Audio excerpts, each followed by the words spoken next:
اور یوسف رضا گیلانی کے والد سید علمدار حسین گیلانی سمیت کئی بڑے نام شامل تھے۔ نمبر 13، شیخ مجیب الرحمان کی سیاسی جماعت عوامی مسلم لیگ کا نام بدل کر صرف عوامی لیگ رکھ دیا گیا، تو اس کے بعد شیخ مجیب نے قومی اسمبلی میں یہ مطالبہ کیا کہ اب پاکستان کا نام اسلامی جمہوریہ پاکستان کی بجائے جمہوریہ پاکستان رکھا جائے۔ Number 14، field marshal Ayub Khan کے مارشل لا کے بعد شیخ مجیب الرحمان زیر عتاب آئے۔ دورِ ایوب میں وہ 3 سالوں تک پابندی سلاسل میں رہے۔ نمبر 15، 1963 میں حسین شہید سہروردی کی پراسرار موت کے بعد شیخ مجیب الرحمان عوامی لیگ کے سربراہ بنا دیے گئے۔ نمبر 16، ایوب خان اور محترمہ فاطمہ جناح کے مابین ہونے والے صدارتی انتخابات میں شیخ مجیب الرحمان نے مادر ملت کو کھل کر سپورٹ کیا۔ نمبر 17، صدارتی الیکشن کے لیے فاطمہ جناح کے نومینیشن پیپرز جمع کروانے والے یہی شیخ مجیب الرحمان تھے۔ شیخ مجیب الرحمان فاطمہ جناح کے الیکشن کمپین کے انچارج مقرر ہوئے۔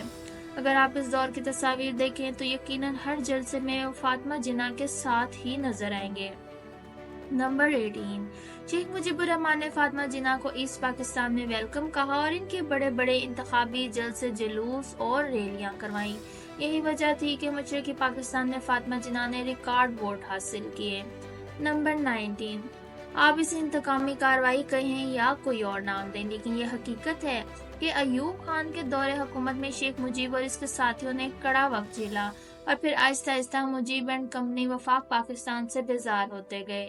ایک موقع پر شیخ مجیب نے اپنے کارکنان کو یہ آرڈرز تک دیے کہ اردو بولنے والے اور مغربی پاکستان کی حمایت کرنے والے غدار بنگالیوں کو چن چن کر نشان عبرت بنا دیا جائے گا۔ نمبر 20، شیخ مجیب الرحمان ڈھاکہ کے علاوہ ساہیوال، فیصل آباد اور میاں والی کے سینٹرل جیل میں اسیری کاٹتے رہے۔ شیخ مجیب الرحمان کچھ عرصے تک فیصل آباد کی لائل پور ایک ٹیکسٹائل مل کے ایک چھوٹے سے کوارٹر اور بعد میں اسی ٹیکسٹائل مل کے تہہ خانے میں قید رہے۔ یہاں آپ دوستوں کو بتاتی چلوں کہ جب شیخ مجیب الرحمان کو میاں والی جیل منتقل کیا گیا تب بھی یہ خطرہ موجود تھا کہ کہیں انہیں جیل سے بھگا نہ دیا جائے، تو پھر ایک روز میاں والی جیل میں عورتوں کی بیرک خالی کروا دی گئی اور یہاں شیخ مجیب کو رکھا گیا۔ نمبر 21، شیخ مجیب الرحمان افواج پاکستان کے سپہ سالار جنرل ڈکا خان کو گجر آف بنگال یعنی بنگال کا قصائی کہہ کر پکارا کرتے تھے۔ نمبر 22، 1970 کے عام انتخابات کے موقع پر ہندوستانی شہریوں نے شیخ مجیب الرحمان کے حق میں دلی میں پاکستانی سفارت خانے کے باہر ایک بڑی ریلی نکالی۔ اس ریلی میں جے بنگلہ، جے مجیب الشیخ، مجیب جیتے گا اور جنگلی کتا ہارے گا کے نعرے لگائے گئے۔ نمبر 23، عوامی لیگ کے سربراہ شیخ مجیب الرحمان ڈھاکہ شہر کے 2 حلقوں این 111 اور 112 سے کشتی کے نشان سے الیکشن دنگل میں اترے۔ انہوں نے اپنے حریفوں کو شکست فاش دی اور وہ پاکستان کی نیشنل اسمبلی کے ممبر منتخب ہوئے۔ 70 کے عام انتخابات میں نیشنل اسمبلی کی ٹوٹل 300 میں سے 160 سیٹیں جیت گئے۔ شیخ مجیب الرحمان حکومت بنانے کی پوزیشن میں آ گئے جب ذوالفقار علی بھٹو کی پیپلز پارٹی کے حصے میں 81 سیٹیں آئی تھیں۔ 1970 کے عام انتخابات کے بعد شیخ مجیب الرحمان آئینی لحاظ سے اقتدار کے حقدار تھے، مگر جنرل یحییٰ خان اور بھٹو صاحب کو شیخ مجیب الرحمان کسی صورت بھی قابل قبول نہ تھے۔ نمبر 24، آپریشن سرچ لائٹ شروع ہوتے ہی شیخ مجیب الرحمان کو ڈھاکہ میں ان کی دھان منڈی میں واقع گھر سے گرفتار کر لیا گیا۔ اس سے ایک روز پہلے ذوالفقار علی بھٹو نے کراچی ایئرپورٹ میں میڈیا نمائندوں سے بات کرتے ہوئے کہا تھا، خدا کا شکر ہے کہ پاکستان بچ گیا۔ نمبر 25، 16 دسمبر 1971 کے روز جنرل نیازی نے سرنڈر کر دیا اور بنگلہ دیش پاکستان سے ہمیشہ کے لیے الگ ہو گیا۔ تب شیخ مجیب مغربی پاکستان میں قید تھے۔ جنوری 1972 کو مجیب الرحمان کو رہا کر دیا گیا اور وہ لندن اور دلی کے راستے ڈھاکہ پہنچے اور 12 جنوری کو انہیں بنگلہ دیش کا صدر بنا دیا گیا۔ نمبر 26، شیخ مجیب الرحمان نے BBC کے نمائندے کو انٹرویو دیتے ہوئے کہا تھا، My greatest strength is the love for my people. My greatest weakness is that I love them too much. میری سب سے بڑی طاقت یہ ہے کہ میں اپنے لوگوں سے محبت کرتا ہوں اور میری سب سے بڑی کمزوری یہ ہے کہ میں اپنے لوگوں سے بے حد محبت کرتا ہوں۔ نمبر 27، شمالی امریکی ملک کیوبا کے حریت پسند رہنما اور سابق وزیر اعظم فیڈل کاسٹرو نے ایک موقع پر کہا تھا، میں نے آج تک ہمالیہ نہیں دیکھا لیکن میں نے مجیب کو دیکھا ہے۔ میں سمجھتا ہوں کہ اپنی کرشمہ ساز شخصیت اور جرأت میں یہ بندہ ہمالیہ پہاڑ کے جیسا تھا۔ نمبر 28 بنگلہ دیش میں جانے کے بعد شیخ مجیب الرحمان نے فروری 1974 میں پاکستان کا دورہ کیا۔ پاکستان دشمن کہلائے جانے والے شیخ مجیب الرحمان اسلامی سربراہی کانفرنس میں شرکت کے لیے لاہور آئے تو دنیا نے اسی غدار کو بھٹو صاحب کے ہاتھوں میں ہار ڈالے خوش گپیوں اور ہنستے مسکراتے دیکھا۔ نمبر 29 15 اگست 1975 کے روز جب انڈیا اپنا قومی دن منا رہا تھا تو اسی روز بنگلہ دیش کی فوج نے بغاوت کر دی۔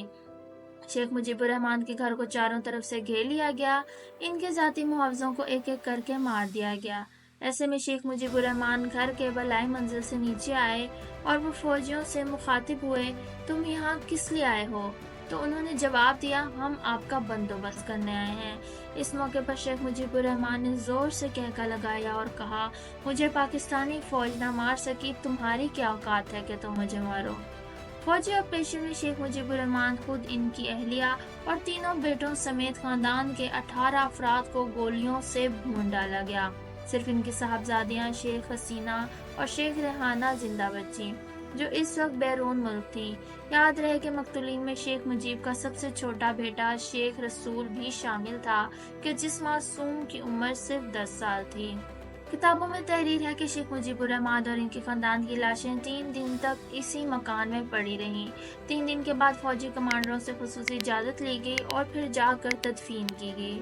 دوستو، بنگلہ دیش کی موجودہ وزیر اعظم شیخ حسینہ واجد شیخ مجیب الرحمان کی صاحبزادی ہیں۔ نمبر 30 بنگلہ دیش کے کرنسی نوٹوں پر شیخ مجیب الرحمان کی تصاویر دیکھی جا سکتی ہیں۔ یاد رہے کہ بانی بنگلہ دیش شیخ مجیب الرحمان بنگا بندھو کے نام سے بھی پکارے جاتے ہیں، جس کا مطلب ہے بنگلہ دیش کا دوست۔ میں امید کرتی ہوں آج کی ویڈیو آپ کو پسند آئی ہوگی۔ ویڈیو کو لائک کریں، شیئر کریں اور چینل کو سبسکرائب کریں۔ اس ویڈیو کے بارے میں آپ کی کیا رائے ہے؟ کمنٹ سیکشن میں ہماری بہتری کے لیے اپنی رائے کا اظہار ضرور کریں۔